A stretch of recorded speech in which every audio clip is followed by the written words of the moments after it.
Um, just getting started. Hello, YouTube. Hello, Instagram. Hello, LinkedIn. We are live. Happy Wednesday, everybody. It is another episode of Billable Hour Burnout. Today's going to be a good one. We are kicking off our Boundaries series. Welcome, everybody. If you're just jumping in, we are live. And I want to know, do you have healthy workplace boundaries? Wait. Do you have boundaries? Today, I'm telling you about the 10 areas in your job where boundaries are needed most. But first, let me introduce you to the show. Welcome to Billable Hour Burnout. If you need some helpful tactical advice that actually gives you the career of your dreams without the stress or the overwhelm, you are in the right place. If you want to finally enjoy the life that you've spent decades building, you are in the right place. If you're finding yourself here today, it means that you're ready to experience more work-life balance, more ease, more confidence, and you're ready to make it happen without having to quit your job or burn down your life. My name is Lauren Baptiste, your CPA, regulatory tax compliant person turned life coach, and you're listening to Billable Hour Burnout. See what happens when I try to riff? On the show, I'm sharing simple mindset tactics, strategies, tools specifically catered to the modern woman in accounting, consulting, and law. You ready? Episode 19. Let's do this. Hi, everybody. I hope you have been having the best summer, but truly, how are you doing? I'm thinking about you. There is a lot going on right now. I've been talking to many of you. I'm feeling the energy. The summer is like, even though it's only July 24th, everyone's like, the summer's moving so fast. There's a lot of things happening, a lot of travel, a lot of feeling tired from all that travel, a lot of teams with smaller resourcing, whether that's because of layoffs or because everyone's out of office. So I get that there's a lot going on at work right now, and also that there's a lot going on at home. I can speak to it personally. I have a lot going on.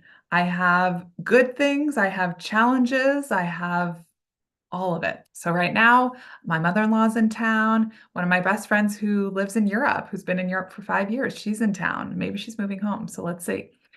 Fingers crossed. I have two speaking events this week. I'm coming towards the end of wrapping up that 3-month program with the local law firm. That's been amazing. And I can't believe we did our last masterclass and we're wrapping up. We have a few more sessions to complete the program, but I can't believe how time is flying. Tomorrow, I have an event with CPA Americas, so that's going to be exciting. We're talking about prioritizing you. And there's also back-end changes happening. I've hired, I've fired, I'm working it out. And just like everyone else, we're figuring it out one step at a time. Now, the thing I know to be true is life is always 50-50. There's 50 good, 50% good, there's 50% challenge. But I'm truly grateful for the tools that coaching has given me, because when things are in that 50% bad camp, what I used to do is amplify that 50% where it felt like it was 80 or 100% of my life. And instead, I'm really able to take that negative and bring it down and really understand there's such good things. There's so many good things happening that I'm also going to amplify. And then there's going to be the negative things that I'm going to work to reduce. And that keeps me balanced. And that's the work that I'm doing with my clients every week. There's, in the accounting industry, a lot of promotions have been announced. It creates feelings, it creates thoughts, it creates what does this mean for me? Do I stay or do I go? So I get it. If you're kind of feeling excited for your colleagues who got promoted, but also a little weird, miffed, jealous, frustrated about it, I'm your girl. Come talk to me. Send me a DM. Anyway, I'm going off course. Let's talk about a client success story. I do this in every episode. I love sharing what my clients are experiencing, the results that they're having. If you haven't watched last week's episode, episode 18, I highly suggest that you watch it. I interviewed my client, Kristen, a VP Wealth Management Advisor who recently promoted. So congratulations, Kristen. And while in the interview, she said so many amazing things. One of the things that stood out that I wanted to highlight today is that she said, The coaching experience is what helped me make the mindset shift to the promotion. I don't know that I would have promoted otherwise. I now believe I can hit whatever level I strive to now and in the future. When she said that, I literally got goosebumps because there is something so special that when we believe that anything is possible, it it just creates a whole different way that we show up. Our stress is less, our confidence is high, and that's the work that we're doing week over week over week with my clients. So join me. All right. So if you haven't had a chance, go back and watch episode 18. But let's talk about today's topic because we are going into boundaries. Now, there is a lot of content on boundaries. You see it on Instagram, and I'm always a little on the fence of what I see sometimes. Sometimes I think it's a healthy boundary, sometimes I think it's not. And so this is where when we're talking about workplace, boundaries can be challenging. You can't just say no all the time, right? We see that in a message that we need to say no more. While that's true, it's also not always realistic. So today, when we're talking about boundaries, here's what I want to talk to you about. First, boundaries. I want you to think about your house. If you lived in a house and you have a fence around this house. Now, a boundary is protecting you from the outside world, right? It keeps your dog, for example, protected in your yard. This is not about other people. So when we talk about boundaries, boundaries are a course of action that you take to take care of yourself when a particular set of circumstances arise. It's not about them ever. It's about you. So when we think of boundaries, I want you to think about it as the protective barrier, that fence around your property, around you, that's protecting you.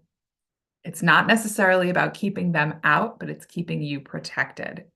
But often we're bad at setting boundaries because we never learned boundaries. So we want to be really clear as we're thinking about it. Okay, so I have this fence, it's protecting me. That's all well and good. But I want you to think about boundaries as we take it one step further. Boundaries aren't mandates for other people to follow. They're not demands, they're not ultimatums, nor are they idle threats. Now, we're going to go deeper into boundaries as the next few sessions unfold of Billable-Hour Burnout. But today, what I wanted to do is identify the 10 areas in your job where boundaries are needed. Because if we don't even start there, we're just like, wait, so I just have this fence up. Now what? So let's think about the areas of our work life that need to be reined in. If you're watching me live, you'll see me, I'm making this like fence gesture the entire time I'm talking because it's true. We need this protection. And I want you to be thinking about this protection. And I want you to almost visualize that these 10 areas of your job need protecting. And so I'm going to go through them one by one, and I'm going to give you some scenarios. So let's dive in. Number one, work hours. You need boundaries around your work hours. You need to clearly define when you're available and when you're not. For example, if you need to pick up your kids from daycare, then your team needs to know that you're unavailable between on Tuesday, Wednesday, and Thursdays after 5 o'clock. And so when we think of a boundary, you may tell them, okay, I'll log on later, or, maybe not committing to calls that are after that time and saying, hey, can this happen tomorrow? Can this happen at a different time? So we want to think about our work hours as one of those areas that we need to define, that we need to work around to have healthy boundaries. Number two, workload management.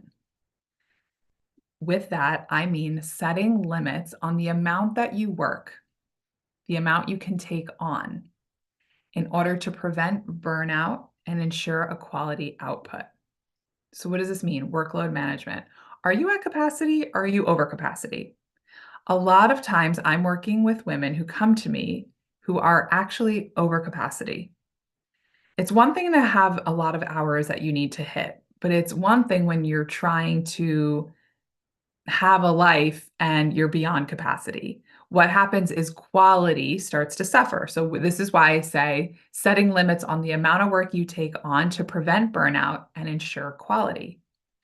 How many clients can you handle at one time? Now, for all of us, it usually varies. Maybe it's a few big clients, or for some of us, maybe it's like 20 clients and it's a lot of little clients. It depends, but you need to know what you can actually do with quality. Once quality starts to be sacrificed, then we start to realize that this isn't working. Then workload management is a problem. So when we're thinking about this, this is actually an ethics thing, right? Because if you can't provide quality, then that means errors are more likely to exist. That creates more risk, and we don't want that. So when we think of workload management, thinking about how many clients can you handle? How many depositions can you do in a day? How many bank recs can you get through? Only you know what you have capacity for. So you need to make sure that you're checking in with yourself to understand what you have time for and what you don't. Here's the thing. This is where yes can be a problem. Oh, can you take this on? Yeah, sure. Can you handle this? Just one more, just one meeting, just one thing, right? And all of a sudden we are over capacity and quality suffers. And even our performance might suffer, right? Because after being capacitated, then we start to suffer and the client suffers and time management starts to suffer and our family starts to suffer. So workload management is so important that we maintain that boundary. Okay. Number 3, communication. Establishing preferred communication methods and times, such as, for example, not responding to emails or messages outside of work hours. Maybe for you, communication means telling others when you're available and when you're not. Maybe it means when I'm out of office, here's what I want you to think about or how you want to hear how I'd like you to connect with me. Maybe saying I turn off notifications. Words are slipping today. Turning off notifications on your phone at night. So that way, not every email that comes through is a ping on your phone and it gives you some time to relax, but you check your phone once at night before bed, something like that. Right. So organization and communication to me are the most important tenets of working with anybody. I always believed that in myself, and I saw a lot of success when I could stay organized and communicate well, communicate and mistake, communicate timely, communicate efficiently. Those are truly the keys to success. So if we're not communicating well, here's what happens. You're on a team, they give you something, you say you can do it. So instead of speaking up about either your availability or how you prefer to communicate, then there starts to be issues. Things aren't done on time. Things aren't done the way that you were asked to do them, right? It can get really tricky, and this is why communication is key. How do you want to communicate and connect with others? How do you want them to connect with you? Now, when I was rising up the ladder in the Big Four world, I was always focused on making those that I worked for, making their life easier. When I did that, I was always successful in promoting and getting where I want to go, because if I make their job easier, then I'm rewarded for that. But there's a balance of communicating when I can work and when I can't. When I burned out and ended up in an emergency room, what happened is I didn't communicate with them. I would get these emails at night and assume that they needed to be responded to immediately. I assumed who would email me at night unless it was urgent. That was an assumption I made. Wrong. So what you want to do instead is say something like, when does this need to be done by? That one question can be the difference of you staying up till 2 in the morning or being able to space out a project throughout the week. Communication is key. Some of my clients, they use a portal, right, to receive messages. I remember even when I was working in the firms, there's certain portals that are used to send messages. There are some that will send you a ping on Teams, and then if they don't hear from you in 5 minutes, then they'll send you a text message, and then they'll send you an email. And instead of just one response, you have 3 things you need to respond to. So being really mindful that there is a thing such as over communication. So we need to know who we're working with, how they like to work, and how we like to work. So I will leave that there, but I can go into communication for a while. I have a lot of bullets there, so I guess I'll have to come back to it in the future. But communication is key, key, key, key. Okay, 4, meetings. We need to set a boundary around meetings. We need to set boundaries on the number of meetings, the length of meetings, in order to ensure productivity and the ability to productivity and time to focus on work. I have a client who, after working together for a bit, we were realizing she was overbooking herself in a week. She can only see and have meetings with 14 clients per week.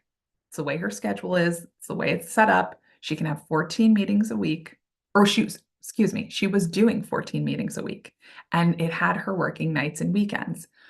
We found out that the sweet spot, the best number, was 11 or 12. Now, someone might think, well, 2 meetings, that's not so bad. We can handle that. Sure, at the cost of working nights and weekends, which is not what she wanted. She wanted to be more in control. She wanted to be less stressed and overwhelmed. She wanted to rest more. She wanted to be with her family more.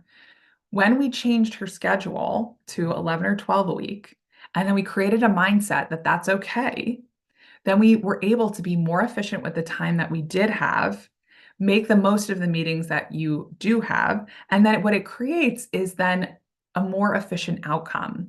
It creates, instead of having this persistent burnout, catch up, always behind, have to do work at night to prep for the next day or to catch up from the day before, you set yourself up for success. So that's one instance of how many meetings can you handle in a week. A lot of scheduling tools will actually ask you this. You can put parameters around how many meetings get on your calendar in any given day or week. Most of us probably don't know that or don't use that, but it is a really powerful way to help stay organized. Now, let's see, what else? Thinking about the time. How many meetings are scheduled for the sake of meetings? Does it really need 60 minutes? Can it be done in 30 minutes? Or even more, or even easier, can it be done in an email? We have to be mindful of when we're booking 60 minutes, can we be more thoughtful of how much small talk is filling up the meeting? I saw one of these graphs and it showed that like small talk will take up sometimes like 15 minutes of a 1 hour meeting. That is not efficient use of time. I'm all about building relationships, but that's not efficient. If you think of hourly rate times the person times the number of people in that room, that can be like $1,000 or more just in small talk fees. That's not good. All right, so we're going to start to see a pattern here. Here's another thing I noticed with boundaries in terms of meetings. How many times are you joining 3 minutes late? How many times are your colleagues joining 3 minutes late? And then what happens is every meeting runs 3 minutes over. Can we start a meeting on time? Can we get through the content and end on time? Be the person in your office that says, hey, we have about 5 minutes left. Should we wrap up? Or maybe even 10 minutes left. Should we wrap up? Because often it's the wrap ups that take you into that next time gap. So you'll start to see a pattern. So you have to know what you're capable of, what you can handle, what you need, but we definitely need boundaries around meetings. Number 5, personal time. Protecting your personal time. What does that look like in the workday? Taking a lunch break, taking maybe a 15-minute break to rest. There's that 20-20-20 rule. Every 20 minutes, look outside or 20 feet away for at least 20 seconds. That's a quick personal time moment. Do you take time for bio breaks or do you just hold it in? Right? We want to make sure that you are protecting the time that you need to recharge, to be efficient, to stay healthy. I can't tell you how many clients will say, oh, well, I'll eat at 2 or 3, or clients that are not eating lunch at all. So we have to really protect ourselves. No one else is going to protect us. We need to have times that for us to take care of what we need. For me, I don't block meetings between 12 and 1 unless it's urgent because I have a block for lunch and my lunch is important to me. And as someone who likes to eat and also prioritizes my health, that's part of my work of I need to take care of myself. I need to eat. So being really mindful. Another thing, I have a client who was studying for an exam for a certification, and she would come into the office early in the morning so that she could study. But what she noticed in the beginning was that her colleagues would come over and say, "Hey, you want to get coffee?" And in the beginning, she was saying yes, but then she realized it wasn't helping her. She realized she wasn't studying. She wasn't doing what wanted to be doing with that time. So she had to have the conversation to say, "Hey, would love to grab coffee after I pass my exam. But for now, I'm here to study." So she needed to put up a boundary. Number 6, respectful interaction. Respectful interaction. We need boundaries around not just interaction, but respectful interaction. So enforcing respectful and professional communication to prevent harassment and disrespectful behavior. Now, when we are not our best selves, we may be a little snippier than usual, or maybe we are on the receiving end of someone else's disrespectful or potentially harassing behavior. We need boundaries to be very clear on where we're at. Have you ever worked with a tough boss, client, person? Yeah, we all have. Now, I had a client that I worked with for a good amount of time, and he was a little rough on me. In the beginning, he was definitely pointing out when I would be out of rank, or he would make some lewd comments about my shoes or my outfits, um, even calling, you know what, I'm not even going to go there because that's not what matters. But I will say, for many of us in a law and accounting and consulting, we are in a male dominated environment. And sometimes comments like this, while they're not usually meant as anything, they can be par for the course. Now, as I was struggling with this client, I used to push back because I was like, okay, well, if he's going to come at me, I guess I have to come at him. But that actually would make him push even harder. So I decided on another strategy when putting up a boundary. I decided to go the appreciation route. I started to learn how he wanted to be treated. And as such, I saw his comments shift from lewd or inappropriate to actually like kind and almost protective and supportive of me and my growth. And so, believe it or not, went from a rough client scenario to becoming friends. Now, the boundary, it almost is like, okay, so you change because of this person's behavior. But sometimes when we're in scenarios, it's not just about them, right? It's about me. The boundary is for me to protect myself. And this was how I was able to figure out a way to find a win-win.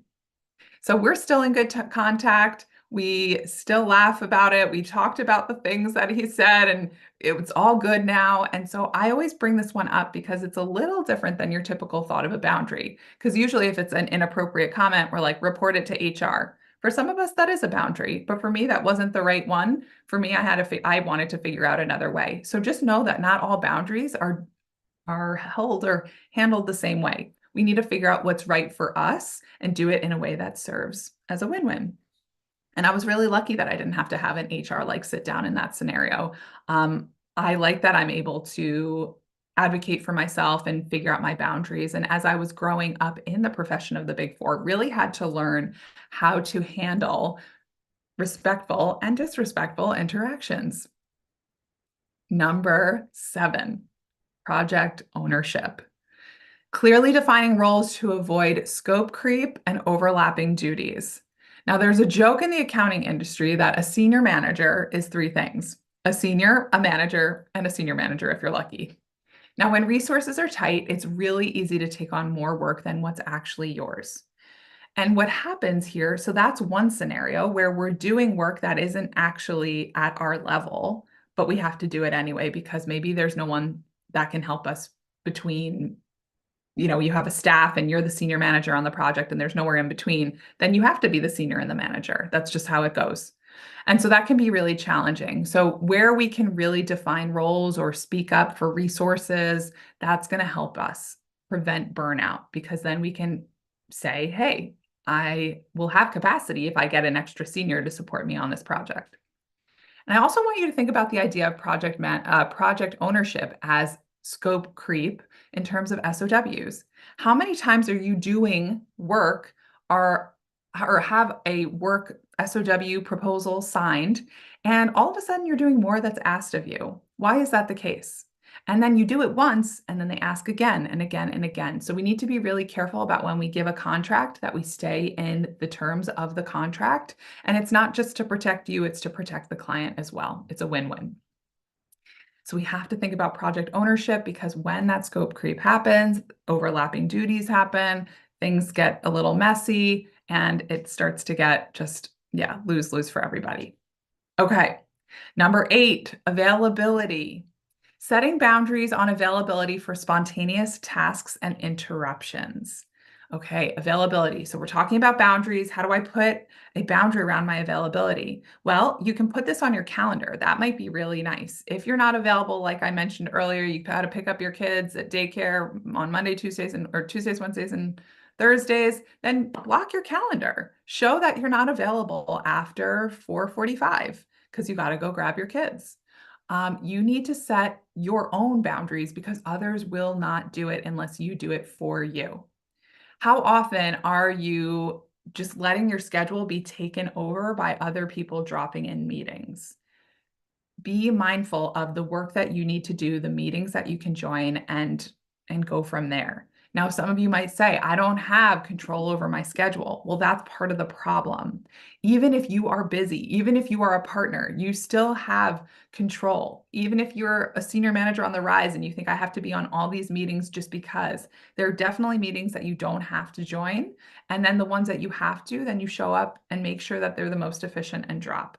So with your availability, communicate it frequently. And you also just have to really hold it to yourself because if you don't hold the boundary around your availability, no one else will. All right, 2 more. Number 9, work from home. Establishing rules for remote work, such as specific work hours, availability, and communication protocols. Now, there's a lot going on when we talk about working from home. We need to be available enough that we can support our team, but we don't have to be available enough that we are always one click away from our computer. If it's after hours and you're actually with your family, but you're the type of person, or you are the person currently working from home, then close your computer as if you were going to at your job. Highly recommend if you're a work from home person to not work in your kitchen. I know we're past the COVID days, so most of us maybe have an office or a dedicated space, but bringing your computer into the kitchen as you're cooking or preparing for something is a lose-lose. It's not great for them because they're not getting your undivided attention. It's not great for you because it's still draining your energy as you're there. There's a lot of pressure about teams coming back into the office. I get that that's happening. But we also just have to be mindful that communication, again, is key. We talked about this earlier, making sure that you have parameters around what days you work from home, how you work from home, and how to best stay in touch. Sometimes because we're home, we feel guilty that we like can't even like take a bathroom break. We need to think about it as if we were in the office. Can I take a bathroom break in the office and not be worried that someone's going to ask for where I am, right? Little things like that, they add up. Okay. Whew, we gone through a long list. Number 10, our last one, my favorite, to be honest, vacation and time off. We need to ensure that our time off is respected and not interrupted by work-related tasks or requests. So I invite you go back to episode 16 if you haven't listened to it yet, where I talk through how to unlock your best vacation with my out of office strategies. So we talk about for boundaries around vacation. Do you have a buffer day before and after? Does your team know that you're going to be out of the office for that period of time? Have you prepared to have coverage to support you before, during, and after? Think about your vacation as sacred, right? And even if you have to take a work call, be mindful of when you take that work call. Be mindful of how often you open your emails. For some of us, it's almost like an addiction that we want to check our email just to make sure everything's okay. But I'm really inviting you to step into that greater capacity of the version of that you want to be, that I'm told that you all tell me that you want to be. We need to start getting comfortable with disconnecting. We need to be okay with closing our computer and having a emergency protocol if you need me, going out of office and having a protocol if you need me. So these are the 10 areas where we are experiencing or where we benefit from having boundaries. We need boundaries around our work hours, workload management, communication, our meetings, our personal time, respectful and disrespectful interactions, project ownership, availability, work from home, and last but not least, vacation and time off. So now that we know the 10 areas where we need boundaries, right? Where I want to protect my time, my energy, then let's talk about how do we solve for them. This is where I'm going to invite you to join me next week. In the next episode, I'm going to share how to properly communicate your boundaries for a win-win outcome.